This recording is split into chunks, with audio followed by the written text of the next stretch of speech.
this is Dr. Radhika Kalola and today we are going to discuss about life cycle of star. मतलब जब universe बना, universe किससे बना था? Big bang explosion से। जब बिग बैंग एक्सप्लोजन हुआ यूनिवर्स बनना स्टार्ट हुआ, और जब ये यूनिवर्स बना तो यूनिवर्स में स्टार्स भी बने थे।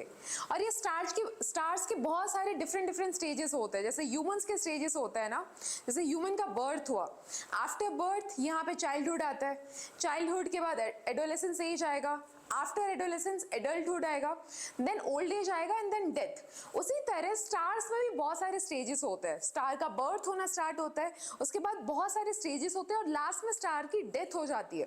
तो ये सारे स्टेज को हम डिटेल में देखेंगे और लास्ट में डेथ तक का हम पूरा सीक्वेंस और डिटेल में स्टडी करेंगे, राइट। पर उससे पहले यहाँ पे देख लेते हैं हम बिग बैंग एक्सप्लोजन। तो जब बिग बैंग एक्सप्लोजन हुआ था, तो ये बिग बैंग एक्सप्लोजन में से क्या बना था? बिग बैंग एक्सप्लोजन में से आपके बने थे quantum particles. Big bang explosion से क्या बना आपका? क्वांटम पार्टिकल्स बने, राइट। इन्हीं क्वांटम पार्टिकल्स में से आगे जाके बने subatomic particles. Subatomic particles जैसे आपके क्वार्क्स हो गए, right, they are subatomic particles. और इन सब एटॉमिक पार्टिकल्स में से आपके एटॉमिक पार्टिकल्स बने। Atomic particles such as electron, proton and neutron, right. और इन्हीं एटॉमिक पार्टिकल्स से आगे जाके बनता है आपका एटम, और एटम में से आगे जाके बनते हैं मॉलिक्यूल्स। क्या बनता है? मॉलिक्यूल्स बनता है, राइट। तो ये पूरा सीक्वेंस है। इसी सीक्वेंस को फॉलो करके आगे मॉलिक्यूल्स बने और इन्हीं मॉलिक्यूल से आपका पूरा यूनिवर्स बना हुआ है और स्टार्स भी बने हुए हैं, राइट। तो सबसे पहले हम देखेंगे कि डिफरेंट स्टेजेस क्या होते हैं, क्या क्या स्टेजेस होते हैं आपके स्टार के फॉर्मेशन में, राइट। फर्स्ट यहाँ पे हम देखते हैं कि जब स्टार बनना स्टार्ट होता है, राइट, वो कहां से शुरू होगा? वो शुरू होगा आपका गैशियस जाइंट से, जिसको नेबुलर क्लाउड भी बोला जाता है। नेबुलर क्लाउड के बाद जो स्टेज आता है that is a protostar stage, and after protostar stage there is a stage name as main sequence star. पर यहाँ पे प्रोटोस्टार के बाद डिविजन हो जाता है, साइज के बेसिस पे डिविजन होता है, और क्यों डिविजन होता है वो भी आगे जाके हम डिस्कस करेंगे। अगर यहाँ पे छोटा साइज का स्टार बन रहा है then it is average star. अगर साइज बड़ी है तो वो होता है आपका massive star, right. Average star आगे जाके बनाता है रेड जाइंट। रेड जाइंट आगे जाके बनता है आपका नेबुला, प्लैनेटरी नेबुला, देन आपका white dwarf and black dwarf. तो ये हो गया आपका पूरा लाइफ साइकिल एवरेस्ट स्टार में से आगे जब जाता है तब। अगर मैसिव स्टार की बात करें तो मैसिव स्टार में आगे जाके रेड सुपर जायंट बनता है, राइट। रेड सुपर जायंट आगे जाके सुपरनोवा बनाता है। सुपरनोवा न्यूट्रॉन स्टार भी बन सकता है, ब्लैक होल भी बन सकता है।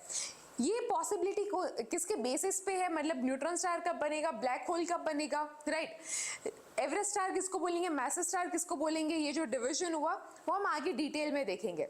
Is that clear? तो यहाँ पे सबसे पहले हम डिस्कस करेंगे दिस साइकिल, मतलब एवरेस्ट स्टार का साइकिल हम डिस्कस करेंगे, राइट।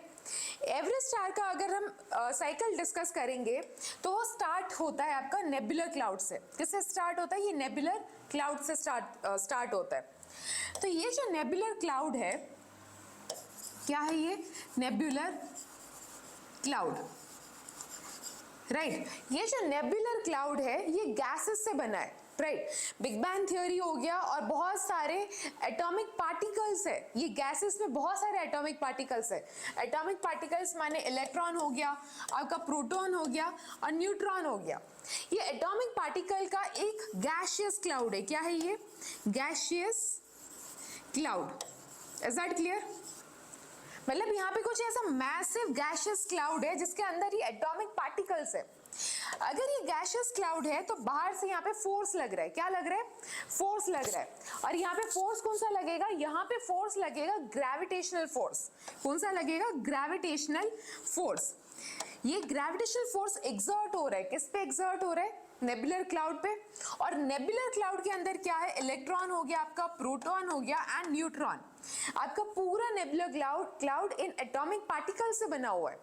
और जब ग्रेविटेशनल फोर्स यहाँ पे लग रहा है तो क्या होगा? एट्रीशन होगा, मतलब अंदर की तरफ धक्का लग रहा है। तो इन एटॉमिक पार्टिकल्स के बीच में एट्रीशन होगा, वो आपस में घिसेंगे। And because of this attrition क्या हो रहा है यहाँ पे? Attrition. Because of this attrition क्या होगा? एट्रीशन की वजह से यहाँ पे कोलिजन होगा, आपस में टकराना शुरू करेंगे, राइट। एंड कोलिजन के बाद यहाँ पे क्या जनरेट होगा? हीट जनरेट होगा। Is that clear? मतलब ग्रेविटेशनल फोर्स लग रहा है यहाँ पे, ये एटॉमिक पार्टिकल्स जो है वो एट्रीशन होगा, फिर उनका कोलिजन होगा, and after collision there is a release of heat energy. Is that clear? कोई दिक्कत यहाँ तक? फाइन। नेक्स्ट यहाँ पे अगर हम बात करें कि हीट एनर्जी, सबसे पहले हम देखते हैं कि ग्रेविटेशनल फोर्स का क्या रोल है। देखो ग्रेविटेशनल फोर्स, ये आपको समझ में आ गया ना, उसको थोड़ी देर साइड में रखो, ग्रेविटेशनल फोर्स पे आ जाओ पहले। जो ये ग्रेविटेशनल फोर्स है ये दो फंक्शन परफॉर्म कर रहा है। क्या कर रहा है? ग्रेविटेशनल फोर्स दो चीजें करती है एक साथ। कैसे? पहले तो वो कुछ फॉर्मेशन का काम कर रहा है। क्या कर रहा है? फॉर्मेशन कर रहा है। मतलब अभी हमने देखा ना, ग्रेविटेशनल फोर्स लग रहा था जिसकी वजह से सब एटॉमिक पार्टिकल्स आपस में मिलते हैं, राइट? और उनके कोलिजन के बाद ये सब एटॉमिक पार्टिकल में से क्या बनना शुरू होते हैं? एटम बनना स्टार्ट होते हैं। क्या बनना स्टार्ट होते हैं? एटम्स बनना स्टार्ट होते हैं। फॉर एग्जाम्पल, जैसे इलेक्ट्रॉन एंड प्रोटॉन का अगर कोलिजन हो रहा है तो ये दोनों कंबाइन होकर क्या बनाते हैं? हाइड्रोजन बनाएंगे। क्या बनाएंगे? हाइड्रोजन बनाएंगे, राइट? इलेक्ट्रॉन एंड प्रोटॉन के कॉम्बिनेशन से यहाँ पे क्या बन रहा है? हाइड्रोजन बन रहा है। Is that clear? नेक्स्ट, ये तो हो गया फॉर्मेशन वाला स्टेज, राइट? पर अगर इसी गैसियस क्लाउड पे कंटिन्यूअसली और ज्यादा ग्रेविटेशनल फोर्स अप्लाई हो रहा है, मतलब होता ही जा रहा है, ये फॉर्म हो गया हाइड्रोजन, उसके बाद और भी ग्रेविटेशनल फोर्स लग रहा है, तो ये ग्रेविटेशनल फोर्स क्या करेगा? ग्रेविटेशनल फोर्स इसको कोलैप्स करने की कोशिश करेगा, पूरे नेबुलर क्लाउड को कोलैप्स करने की कोशिश करेगा। तो ऑन द अदर हैंड, एक तरफ वो फॉर्मेशन का काम कर रहा है gravitational force, on the other hand it will destruct, मतलब वो डिस्ट्रक्शन का भी काम करेगा। दो काम कर रहा है, एक तो formation and second one is destruction. Is that clear? तो ग्रेविटेशनल फोर्स जहां भी लग रहा है वहां पे फॉर्मेशन भी होता है, साथ साथ वहां पे डिस्ट्रक्शन भी शुरू हो जाता है on the other hand. Destruction कैसे हो रहा है? बिकॉज फोर्स कंटिन्यूअसली लग रहा है तो चीज वहां पे कोलैप्स हो जाएगी। Is that clear? तो नेबुलर क्लाउड में यहाँ पे क्या बनना स्टार्ट हो गया था? नेबुलर क्लाउड में हमारे सब एटॉमिक पार्टिकल्स थे और सब एटॉमिक पार्टिकल्स मिलके यहाँ पे क्या बना है? हाइड्रोजन बना है। और जब पूरे क्लाउड में, जब इस क्लाउड में हाइड्रोजन बन जाते हैं, बहुत सारे हाइड्रोजन बन जाते हैं, राइट? तो यहाँ पे ये जो स्टेज है, this stage is protostar stage, right? और ये जो प्रोटोस्टार स्टेज है वो आगे किसमें जाएगा? मेन सीक्वेंस स्टार वाले स्टेज में। हमने देखा था ना आगे, main sequence star stage. Is that clear? This is the main sequence star stage. Main sequence star stage में एवरेज स्टार भी हो सकता है और मैसिव स्टार भी हो सकता है। अभी किस पे डिपेंड करता है? अगर इनकी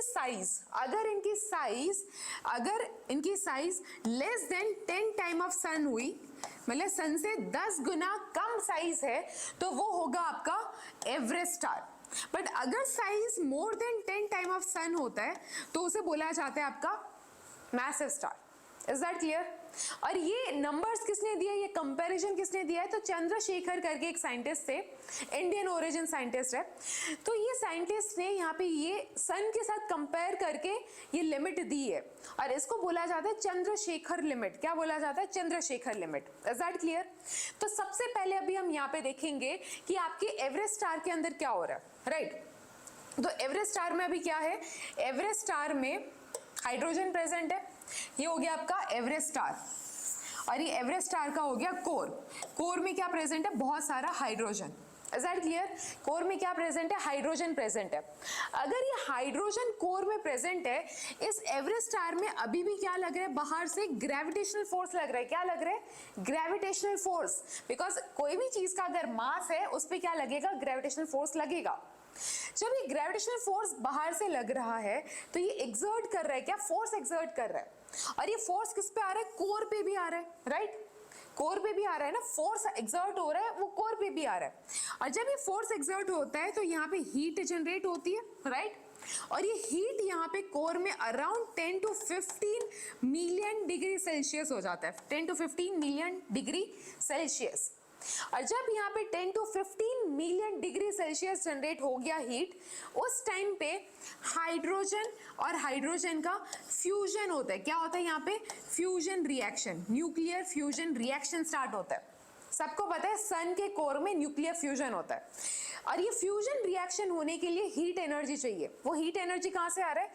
ग्रेविटेशनल फोर्स के एक्सर्शन से आ रहा है। Because of the gravitational force वो एक्सर्ट कर रहा है फोर्स, उसकी वजह से एट्रीशन हो रहा है और हीट जनरेट हो रहा है। कितना हीट यहाँ पे जनरेट हो रहा है? Around 10 to 15 million degree Celsius जितना टेम्परेचर हो जाए इतना हीट जनरेट हो रहा है। Is that clear? नेक्स्ट, यहाँ पे हाइड्रोजन हाइड्रोजन जो हाइड्रोजन के आइसोटोप होते हैं ना, ट्रीटियम एंड ड्यूटेरियम, उनका फ्यूजन होता है।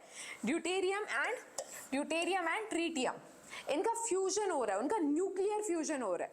और ये न्यूक्लियर फ्यूजन होके ये क्या बनाते हैं?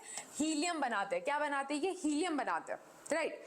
और जब न्यूक्लियर फ्यूजन होके हीलियम बनने लगता है तब large amount of energy release होता है, राइट। और ये एनर्जी ये टेम्परेचर को मेंटेन रखने में हेल्प करता है और फर्दर फ्यूजन होता रहता है, ठीक है। कोई भी स्टार होता है, कोई भी स्टार, वो अपना मैक्सिमम लाइफ स्पैन है वो मेन सीक्वेंस स्टार वाले स्टेज में ही पसार करता है। जैसे ह्यूमंस की भी अलग अलग स्टेजेस होते हैं ना, एडल्टहुड सबसे बड़ा होता है, उसी तरीके से जो सन का लाइफ साइकिल है उसमें मेन सीक्वेंस स्टार का टाइम सबसे ज्यादा होता है। Is that clear? और मेन सीक्वेंस स्टार का कोर जो होगा उसके अंदर हाइड्रोजन प्रेजेंट होंगे, हाइड्रोजन हाइड्रोजन का फ्यूजन होगा। और हाइड्रोजन में क्या? हाइड्रोजन के आइसोटोप का फ्यूजन हो रहा है, ड्यूटेरियम एंड ट्रीटियम। और फ्यूजन होके वो क्या बना रहा है? हीलियम। अभी कोई भी चीज का फ्यूजन होता है उस टाइम पे एनर्जी चाहिए होती है, राइट। फॉर एग्जाम्पल अगर हम बात करें यहाँ पे हाइड्रोजन की बात करें तो हाइड्रोजन को फ्यूज करने के लिए फॉर एग्जाम्पल इतना हीट एनर्जी चाहिए। बट अगर आप हीलियम की बात करोगे, हीलियम को फ्यूज करवाने के लिए और ज्यादा एनर्जी चाहिए रहेगा। फिर आगे हम कार्बन को फ्यूज करवाएंगे तो और भी ज्यादा एनर्जी लगेगा यहाँ पे, ठीक है। जितना बड़ा एटम उतना, अगर जितने बड़े एटम को फ्यूज करवाना है उतना ज्यादा एनर्जी लगेगा यहाँ पे। तो सबसे बेसिक अगर एटम को हम यहाँ पे फ्यूज करा रहे हैं तो एनर्जी कम है। पर अगर उससे बड़ा जैसे कि हीलियम को अगर यहाँ पे हम फ्यूज कराएंगे तो एनर्जी और ज्यादा लगेगा। Is that clear? तो इस तरीके से ये काम करता है। तो मेन सीक्वेंस स्टार में हमने देखा एवरेस्ट स्टार, और एवरेस्ट स्टार के अंदर फ्यूजन हो रहा है हाइड्रोजन का। Is that clear? Fine. Next, Everest star के बाद यहाँ पे क्या बन रहा था? देखो, एवरेस्ट स्टार के बाद बन रहा था red giant. Just a minute. Everest star के बाद क्या बन रहा है? रेड जाइंट बन रहा है। दिख रहा है आपको रेड जाइंट? मतलब एवरेस्ट स्टार में तो हाइड्रोजन का फ्यूजन होके बन गया आपका हीलियम। अभी सारा का सारा हाइड्रोजन यहाँ पे एग्जॉस्ट हो गया। जितना भी एवरेस्ट स्टार में हाइड्रोजन था वो एग्जॉस्ट हो गया। मतलब हाइड्रोजन एग्जॉस्ट हो गया, मतलब अभी क्या रह गया? हीलियम रह गया। मतलब सारा हाइड्रोजन किस में कन्वर्ट हो गया? हीलियम में कन्वर्ट हो गया। मतलब अभी रेड जाइंट के कोर में क्या होगा? रेड जाइंट के कोर में रहेगा आपका हीलियम रहेगा। For example this is a red giant. तो रेड जाइंट के कोर में क्या होता है? रेड जाइंट के कोर में only helium is present. Hydrogen तो सारा का सारा एग्जॉस्ट हो गया यहाँ पे। अभी अगर हीलियम प्रेजेंट है और यहाँ पे अगर आपको पता है कि इसका मास है, मतलब अभी और भी ग्रेविटेशनल फोर्स लग रहा है ना, gravitational force. Is that clear? अगर ग्रेविटेशनल फोर्स लग रहा है तो बाहर से फोर्स लग रहा है तो यहाँ पे और हीट एनर्जी रिलीज होगा। क्यों हीट एनर्जी रिलीज हो रहा है? बिकॉज उस ग्रेविटेशनल फोर्स की वजह से यहाँ पे हीलियम का फ्यूजन होगा। क्या होगा? हीलियम का फ्यूजन होगा। और हीलियम के फ्यूजन से क्या बनता है? हीलियम के फ्यूजन से बनता है कार्बन। क्या बनेगा आपका? कार्बन बनेगा। Is that clear? तो हमने जो फर्स्ट स्टेज देखा था ना प्रोटोस्टार वाला, जहाँ पे इलेक्ट्रॉन एंड प्रोटॉन फ्यूज होके हाइड्रोजन बना रहे थे, वहां पे तो हीट एनर्जी जो एट्रिशन की वजह से रिलीज हो रही थी वो यूटिलाइज हो रही थी। बट यहाँ पे अगर आप देखोगे तो फ्यूजन की वजह से एनर्जी रिलीज हो रही है। आपका ग्रेविटेशनल फोर्स तो लग रहा है, बट इसके पहले वाले स्टेज में हाइड्रोजन का फ्यूजन हो रहा था और उस फ्यूजन के दौरान massive amount of heat is release, right. और वो हीट अभी भी यहाँ पे प्रेजेंट है जो हीलियम को फ्यूज कराने में हेल्प करता है, और वो क्या बनेगा? आपका कार्बन बनेगा। Is that clear? तो इनिशियल स्टेज में एट्रिशन का हीट है वो फ्यूज करवा रहा था, और लेटर स्टेज में आपका न्यूक्लियर फ्यूजन और रेडियो एक्टिविटी की वजह से हीट एनर्जी रिलीज हो रहा है और वो आगे जाके फ्यूज करवा रहा है एटम्स को। Is that clear? तो आपका जो रेड जाइंट है, रेड जाइंट में सारा हीलियम यूटिलाइज हो जाएगा और हीलियम कन्वर्ट हो जाता है आपका कार्बन में कन्वर्ट हो जाता है, ठीक है। नेक्स्ट अगर आप देखोगे तो नेक्स्ट स्टेज जो आता है वो है आपका प्लैनेटरी नेबुला। रेड जाइंट के बाद कौन सा स्टेज आ रहा है? Planetary nebula. अभी देखो प्लैनेटरी नेबुला में क्या होता है? प्लैनेटरी नेबुला में जो कोर है और आउटर लेयर रहता है और अंदर का एक कोर रहता है सन का, है ना। तो कोर जो रहता है वो बहुत ज्यादा श्रिंक हो जाएगा। कोर क्यों श्रिंक हो रहा है? Because of gravitational force. Continuously gravitational force आ रहा है ना, and because of that gravitational force core बहुत ज्यादा श्रिंक हो जाएगा अंदर की तरफ, है ना, कोर यहाँ पे श्रिंक हो जाएगा। तो कोर श्रिंक होके एकदम सेंटर में छोटा सा कोर हो जाएगा बिकॉज श्रिंक हो रहा है ग्रेविटेशनल फोर्स की वजह से। और आउटर लेयर है, जो ये आउटर लेयर है, आउटर लेयर एक्सपैंड करता है, क्या करते हैं, आउटर लेयर एक्सपैंड करते हैं continuously, it is expanding. Why it is expanding? Because यहाँ पे आउटर लेयर में अभी भी थोड़ा हीलियम है जो आगे रिएक्शन कर रहा है, ठीक है, अभी भी थोड़ा हाइड्रोजन है जो रिएक्शन कर रहा है, and because of this reaction, because of the fusion reaction, यहाँ का टेम्परेचर विल बी हायर, ठीक है, और टेम्परेचर ज्यादा होने की वजह से ये कंटिन्यूसली एक्सपैंड करता रहता है, आउटर लेयर एक्सपैंड करता रहता है, और इनर लेयर है वो, मतलब कोर जो है वो श्रिंक करता रहता है because of the gravitational force, right. तो यहाँ पे हमने क्या बात कर ली है, रेड जाइंट में हीलियम का फ्यूजन करा के हमने कार्बन तक पहुंच गए। यहाँ पे एक बात मैं बता देती हूँ, जब तक हाइड्रोजन एग्जॉस्ट नहीं होगा, मतलब सारा हीलियम नहीं बन जाएगा, तब तक हाइड्रोजन का फ्यूजन होता रहेगा। जब पूरा का पूरा हाइड्रोजन एग्जॉस्ट हो गया, फिर ही हीलियम का फ्यूजन होगा और आगे जाके कार्बन बनेगा, ठीक है। चलो, अभी ये कौन सा स्टेज था, ये स्टेज था आपका प्लैनेटरी नेबुला। क्या था ये, प्लैनेटरी नेबुला। और ये जो प्लैनेटरी नेबुला है, प्लैनेटरी नेबुला में भी एक्सटर्नल ग्रेविटेशनल फोर्स एक्सर्ट हो रहा है, बट यहाँ पे gravitational force is not enough, और अंदर जो हीट जो फ्यूजन का है वो इनफ नहीं है कार्बन को फर्दर फ्यूजन करवाने के लिए। मैंने बताया था बेसिक एटम है, उसको हीट चाहिए, कम चाहिए। अगर आप हायर एटम लोगे, बेसिक कौन सा हो गया आपका, हाइड्रोजन, तो वहां पे हीट कम लगेगा उसको फ्यूजन करवाने के लिए। बट अगर आप हीलियम ले रहे हो तो हाइड्रोजन से ज्यादा लगेगा वहां पे हीट एनर्जी, और अगर कार्बन ले रहे हो तो और ज्यादा लगेगा। तो यहाँ पे इतना हीट एनर्जी नहीं है कि ये कार्बन का फ्यूजन करवा सके, राइट। तो कार्बन का यहाँ पे फ्यूजन नहीं हो पाता, और ये जो कोर है, ये कोर आगे रिजल्ट करता है आपका व्हाइट ड्वार्फ में।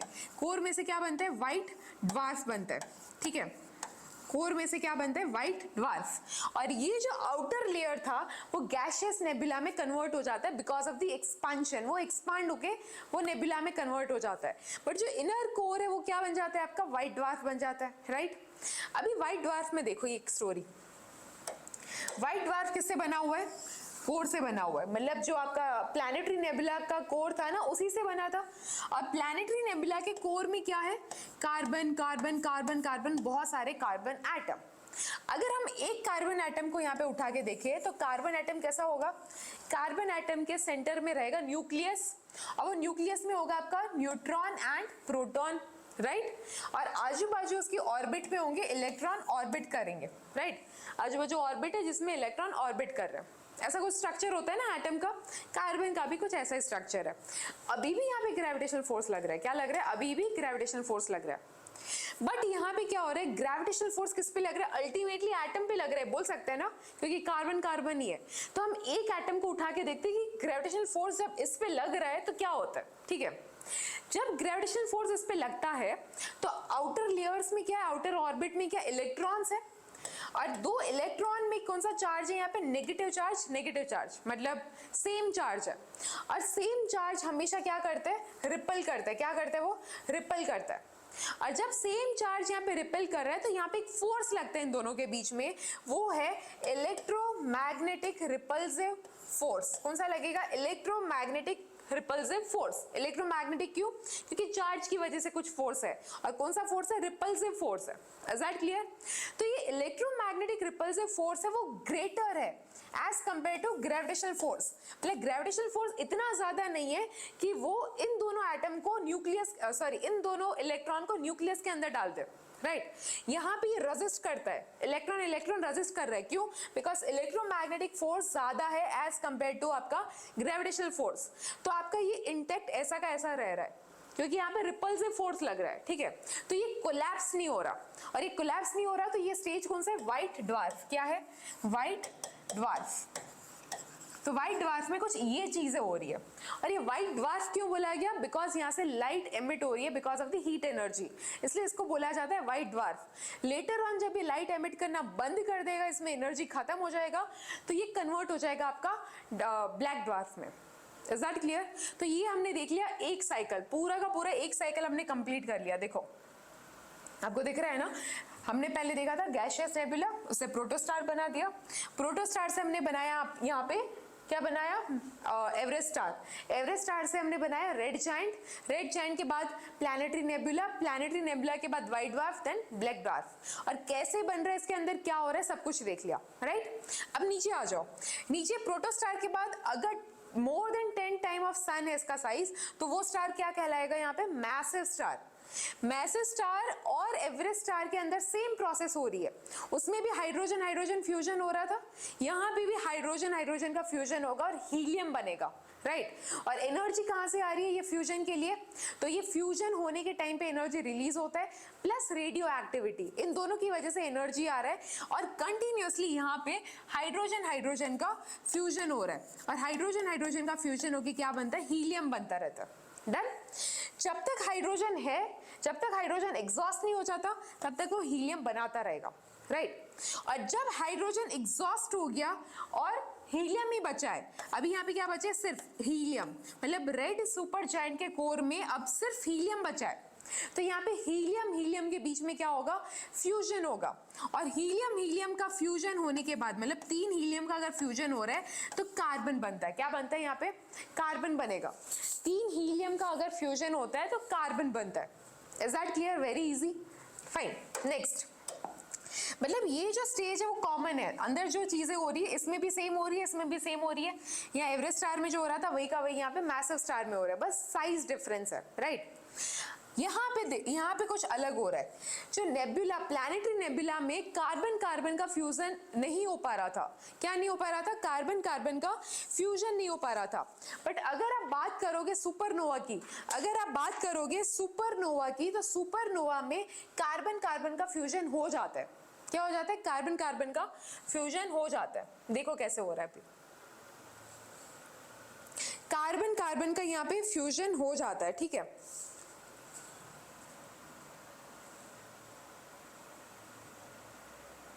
सी, हाइड्रोजन एंड हाइड्रोजन का फ्यूजन होके क्या बन रहा था, हीलियम बन रहा था, हीलियम हीलियम हीलियम का फ्यूजन हो रहा था तो क्या बन रहा था, कार्बन बन रहा था। कार्बन कार्बन का अगर फ्यूजन होगा तो क्या बनेगा, नियॉन बनेगा, क्या बनेगा, नियॉन बनेगा। और अगर नियॉन नियॉन का फ्यूजन होगा तो ऑक्सीजन बनेगा, क्या बनेगा यहाँ पे, ऑक्सीजन। ऑक्सीजन ऑक्सीजन के फ्यूजन से बनता है सिलिकॉन, क्या बनता है, सिलिकॉन। और फिर लास्ट में जो बनता है वो बनता है आपका आयरन, सिलिकॉन सिलिकॉन के फ्यूजन से क्या बनता है, आयरन। मतलब यहाँ पे जो एनर्जी चाहिए उससे ज्यादा इस फ्यूजन में एनर्जी चाहिए, इससे ज्यादा कार्बन कार्बन के फ्यूजन में चाहिए, उससे भी ज्यादा नियॉन वाले और ऑक्सीजन वाले, मतलब इंक्रीजिंग ऑर्डर में ले लो। बट आयरन का फ्यूजन होगा, फिर वहां पे एनर्जी का डिप आ जाता है, ठीक है, वहां पे एनर्जी कम लगती है, फिर ऐसा होता है। तो अभी हम देखते हैं कि सुपरनोवा में क्या हो रहा था। रेड सुपर जायंट में तो सेम वही चीजें हो रही है, हीलियम हीलियम का फ्यूजन होके कार्बन कार्बन बन रहा है। तो यहाँ पे आप देखोगे कि सुपरनोवा में कार्बन कार्बन कब तक फ्यूज होता रहेगा, कार्बन कार्बन का फ्यूजन होता रहेगा जब तक यहाँ पे आयरन नहीं बन जाता। क्या नहीं बन जाता, आयरन नहीं बन जाता। और जब यहाँ पे आयरन बन जाएगा, लास्ट में आयरन बन जाएगा, तब ये फ्यूजन बंद हो जाएगा। इज दैट क्लियर, समझ में आया। लास्ट में यहाँ पे क्या बन रहा है, आयरन बन रहा है सुपरनोवा के अंदर। और सुपरनोवा में जब आयरन बन जाता है तो ये हाईली डेंस सुपरनोवा बन जाता है। और सुपरनोवा के पास यहाँ पे देखो 2 ऑप्शन है, सी, सुपरनोवा के पास यहाँ पे 2 ऑप्शन है, देख रहे हो। सुपरनोवा आगे जाके न्यूट्रॉन स्टार भी बना सकता है, सुपरनोवा आगे जाके ब्लैक होल भी बना सकता है। यहाँ तक तो सेम प्रोसीजर थी, यहाँ पे कार्बन कार्बन फ्यूज होके लास्ट में आयरन तक चला जाता है, राइट। कार्बन कार्बन फ्यूज होके वो लास्ट में आयरन तक चला जाता है। फिर सुपरनोवा के पास 2 ऑप्शन है, neutron star and black hole. अभी न्यूट्रॉन स्टार क्या है, देखो यहाँ पे हमने देखा था ना कि इलेक्ट्रोमैग्नेटिक फोर्स है वो ग्रेटर है as compare to gravitational force. अभी न्यूट्रॉन स्टार जो है, जिसके कोर में क्या होगा, जिसके कोर में आयरन रहेगा, क्या रहेगा, आयरन, ठीक है, जिसके कोर में आयरन रहता है। देखो अभी 1 मिनट है,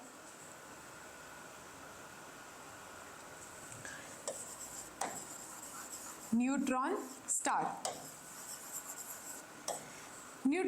के कोर में क्या है, आयरन, बहुत सारे आयरन एटम, राइट अभी आयरन एटम को भी आप देखोगे तो सेम ही ऐसा कुछ होगा कि उसके सेंटर में न्यूक्लियस होगा और न्यूक्लियस में रहता है न्यूट्रॉन एंड प्रोटॉन और ऑर्बिट में इलेक्ट्रॉन ऑर्बिट करता है। सेम स्ट्रक्चर, एटम के तो सेम स्ट्रक्चर होते हैं, नंबर अलग अलग रहते हैं, राइट। अभी भी यहाँ पे क्या लग रहा है, ग्रेविटेशनल फोर्स लग रहा है ना। तो ये जो ग्रेविटेशनल फोर्स अभी लग रहा है वो इलेक्ट्रॉन के बीच में जो इलेक्ट्रोमैग्नेटिक रिपल्सिव फोर्स है, सेम चार्ज है तो रिपल्सिव फोर्स होगा, तो इलेक्ट्रोमैग्नेटिक रिपल्सिव फोर्स से ग्रेविटेशनल फोर्स है वो ज्यादा है, ग्रेविटेशनल फोर्स ज्यादा है as compare to this force. अगर ग्रेविटेशनल फोर्स ज्यादा है इसका मतलब ये इलेक्ट्रॉन को धक्का मार के कहां डाल देंगे, धक्का मार के चला जाएगा न्यूक्लियस के अंदर, है ना।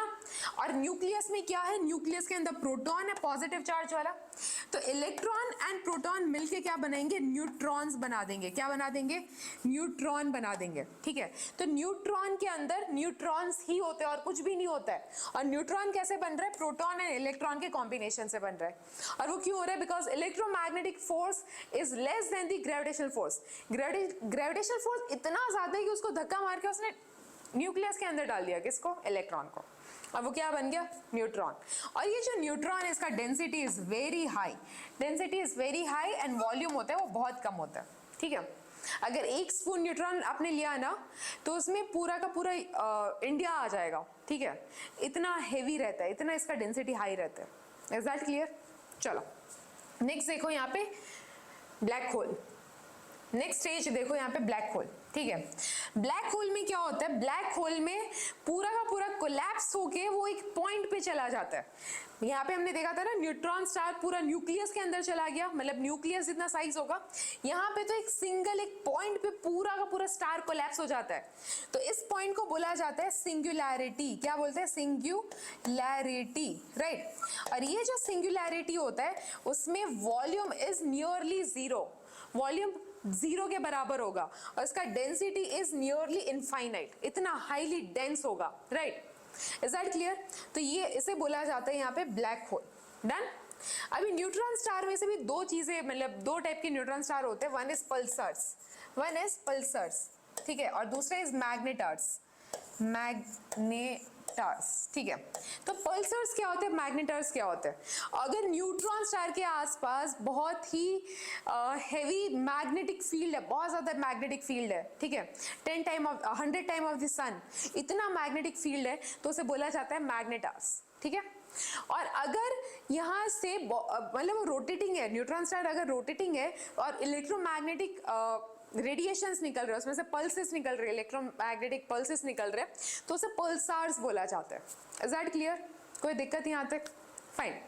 अभी कौन से बेसिस पे होगा कि सुपरनोवा से न्यूट्रॉन स्टार बनेगा या सुपरनोवा से ब्लैक होल बनेगा, तो देखो यहाँ पे अगर सुपरनोवा का जो साइज है वो 1.4 to 3 टाइम ऑफ सन है तो वो बनेगा आपका न्यूट्रॉन स्टार। अगर सुपरनोवा का जो साइज है वो है मोर देन 3 टाइम ऑफ सन तो आपका बनता है black hole. Is that clear. अगर यहाँ पे प्लैनेटरी नेबुला जो है, प्लैनेटरी नेबुला का जो साइज है वो लेस देन 1.4 टाइम ऑफ सन रहना चाहिए, तभी यहाँ पे व्हाइट ड्वार्फ बनेगा। नो दिक्कत। यहाँ पे व्हाइट ड्वार्फ कब बन रहा है, जब प्लैनेटरी नेबुला का साइज है वो less than 1.4 time of sun. Supernova का साइज अगर 1.4 to 3 टाइम ऑफ सन है तो आपका बनता है न्यूट्रॉन स्टार, और अगर मोर देन 3 टाइम ऑफ सन है तो आपका बनेगा ब्लैक होल, ठीक है।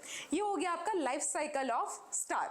और सबसे ज्यादा जो स्टार अपना लाइफ स्पैन पसार करता है वो ये वाले स्टेज में करता है। अभी हमारा सन देखोगे ना, हमारी सोलर सिस्टम का जो सन है वो भी इसी स्टेज में, मेन सीक्वेंस स्टार वाले स्टेज में, जहाँ पे हाइड्रोजन कंटिन्यूसली फ्यूज हो रहा है और क्या बना रहा है, हीलियम बन रहा है। And because of this nuclear fusion high amount of energy is releasing on a daily basis.